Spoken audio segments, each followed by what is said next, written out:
Thomas Friedman wrote a great book, Thank You for Being Late, where he talks about how the rate of exponential change, even though we are adaptable creatures, and that's why we reach kind of the top of the food chain, the rate that Moore's law is now progressing beyond just, computers or GPUs or processing units, to really be across the board when it comes to technology, is something that's causing stress to individuals, causing stress to businesses, and causing stress to governments.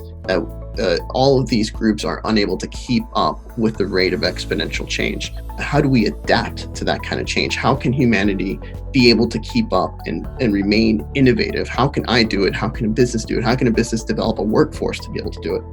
And I use Leonardo da Vinci as kind of the avatar of how you do that, of innovation. How do you remain malleable in today's age to keep up with this rate of change?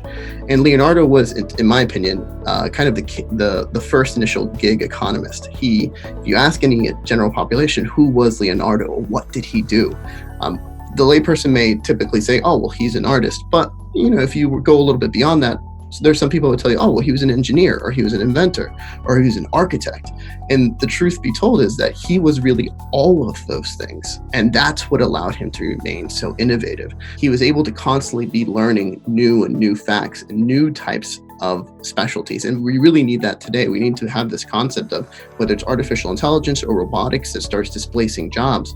We don't have to worry about the displacement as much if we don't view ourselves, oh, well, I got a bachelor's degree in X, Y, or Z, or a PhD in X, Y, or Z, and saying, no, that might be the first thing I learn, but knowing that I will have to be constantly relearning and constantly readjusting my skill sets because of how the exponential change in technology. If we take that lesson of constantly being able to reset yourself and redefine yourself, regardless of what age you're in, regardless if you're 22, 42, 82, if you're constantly looking at yourself as I will always be learning and always be progressing, then we will be able to manage both as an individual and as a society and as a business, the rate of exponential change that we're seeing in technology today.